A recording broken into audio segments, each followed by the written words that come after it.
मित्रांनो नमस्कार, स्वागत आहे पुन्हा एकदा तुमचं माझ्या DK टीचर्स सपोर्ट या यूट्यूब चॅनलमध्ये।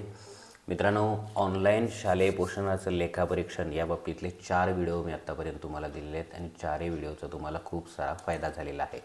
पहिल्यांदा ऑफलाईन माहिती कशी तयार करावी हा व्हिडिओ होता, तीच माहिती ऑनलाईनमध्ये सगळी पूर्ण कशी भरावी हा तो व्हिडिओ होता। हे दोन्ही व्हिडिओ पाहिले तरी तुमचं काम होऊन जाईल, पण ऑनलाईनमधले काही जे महत्त्वाचे भाग होते त्याचे छोटे 2 व्हिडिओसुद्धा मी तुमच्यासाठी दिलेले आहेत। म्हणजे शासन खाती भरणा करायची रक्कम काय करायचं आणि कोरोना कालावधीतील ताटांची संख्या आणि तांदूळ साठा या बाबतीत कसा नोंदवायचं हेही 2 व्हिडिओ दिले आहेत। आज आपण या मालिकेतील शेवटचा व्हिडिओ घेऊन आलेलो आहोत, तो म्हणजे आपलं हे सगळं काम झाल्यानंतर, ऑफलाईन काम झाल्यानंतर ऑनलाईनही सगळं भरल्यानंतर शेवटचं काम राहतं ते फायनल सबमिट। आणि या फायनल सबमिटसाठी जी तुम्ही PDF तयार केली होती किंवा जी ऑफलाईन तुम्ही रेकॉर्ड तयार केलं होतं ते सगळंच्या सगळं म्हणजे जेवढी पानं आहेत ऑफलाईन रेकॉर्डची ती सगळी पानांची PDF आपल्याला काय करायची आहे, अपलोड करायची आहे ऑनलाईनच्या ठिकाणी जाऊन, आणि मग आपलं फायनल सबमिट होणार आहे। तर हे काम कसं करायचं ते आजच्या व्हिडिओमधून पाहणार आहोत।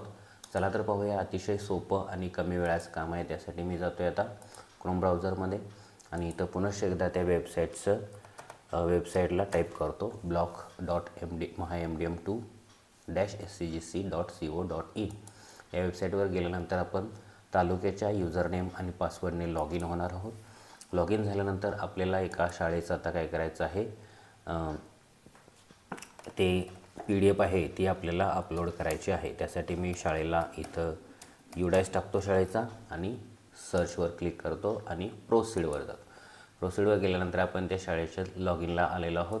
इथं बघू शकता आपल्याला आता हे फायनल सबमिशन करायचं आहे, पण हे फायनल सबमिशन करण्याआधी पुनश्च एकदा काळजीपूर्वक हे सगळे टॅब आपण जे भरलेले आहेत, बँकेची माहिती, ओपनिंग बॅलन्सची माहिती, 4 वर्षाचं सगळं कॅशबुकप्रमाणे जे ट्रान्झॅक्शन तुम्ही भरलेले आहेत ते, त्या प्रत्येक वर्षाचा क्लोजिंग बॅलन्स, ओपनिंग बॅलन्स हे सगळं आपल्याला चेक करायचं आहे। डिटेल्स ऑफ स्टुडंट्स, 4 वर्षाच्या विद्यार्थ्यांची पटांची ताटांची माहिती भरली ती माहिती, आणि 4 वर्षाची डिटेल्स ऑफ स्टॉक म्हणजे तांदूळ साठा वितरणाची माहिती, या सगळ्या गोष्टी पुनश्च एकदा चेक करा। ग्रँड सरेंडर, शासन खाती भरलेली रक्कम, या सगळ्या टॅब पुनश्च एकदा चेक करा आणि मगच आपण काय करणार आहोत, फायनल सबमिट। आता हे सगळं मी चेक केलं आहे त्यामुळे मी डायरेक्ट एकदा फायनल सबमिशन तुम्हाला दाखवणार आहे कसं करायचं, ठीक आहे।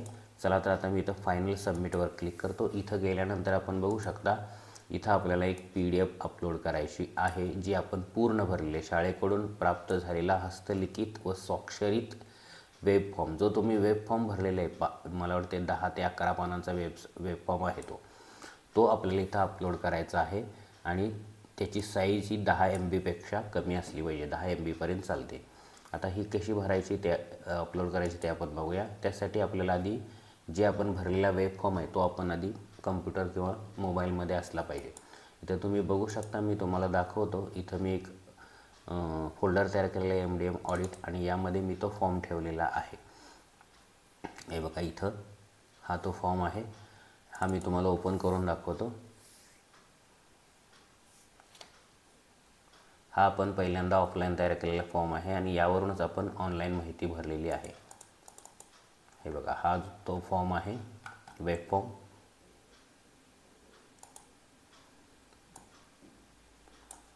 हे बघा, हे इथं एका शाळेचा वेब फॉर्म आहे, ज्याला इथं पहिल्यांदा बँकेची माहिती, त्यानंतर ही 5 वर्षाच्या ऑडिटची माहिती, त्यानंतर खाली गेल्यानंतर आपण बघू शकतो ही ऑडिटचीच माहिती चालू आहे अजून। त्यानंतर हे विद्यार्थी संख्या म्हणजे डिटेल्स ऑफ नंबर ऑफ स्टुडंट्सची माहिती, त्यानंतर तांदूळ साठा वितरण माहिती, त्यानंतर शासन खाती भरणा केलेली माहिती, त्यानंतर हे जे मुख्याध्यापकांचं पत्र आहे यामध्ये सुद्धा सगळे मुख्याध्यापकांचं नाव, शाळेचा UDICE आणि स्वाक्षरी आणि शिक्का ह्या गोष्टी महत्त्वाच्या आहेत। हे केल्यानंतर आपली PDF ही पूर्ण झालेली आहे। आता ही PDF 12-13 पानांची आहे, ही आता काय करायची आपल्याला अपलोड करायची आहे।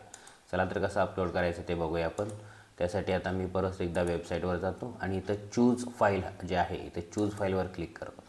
चूज फाईलवर केल्यानंतर मी ही फाईल म्हणजे डेस्कटॉपवर ठेवलेली आहे म्हणून इथं मी डेस्कटॉपवर क्लिक करतो। डेस्कटॉपवरील MDM ऑडिट या फोल्डरमध्ये आहे, तो फोल्डर मी ओपन करतो आणि इथून हे जे पहिली ही जी फाईल आहे ही फाईल आहे, त्यामुळे या फाईलला क्लिक करून मी ओपन करणार आहे, त्यामुळे ती फाईल तिथं डायरेक्ट जाणार आहे। बघा, आता मी या फाईलला एकदा सिलेक्ट करतो आणि ओपनवर क्लिक करतो। ओपनवर क्लिक केल्यानंतर ही फाईल इथं आलेलं आहे, इथं नावसुद्धा आलेलं आहे आणि टिकसुद्धा झालेली आहे. टिक झालेली याचा अर्थ ती फाईल साईज योग्य आहे. आता अपलोड आणि फिनिशवर आपल्याला क्लिक करायचं आहे. त्याआधी इथं एक सूचना येते बघा, ब्लिंक होते. हस्तलिखित वेब फॉर्म सादर केल्यानंतर परत लॉग इन करता येणार नाही. म्हणजे जे आपण आपला युडाइस टाकून प्रोसीडवर क्लिक करत होतो ते परत करता येणार नाही. तुमची शाळा लॉक होऊन जाणार आहे. ठीक आहे, हरकत नाही, माझं काम झालेलं आहे.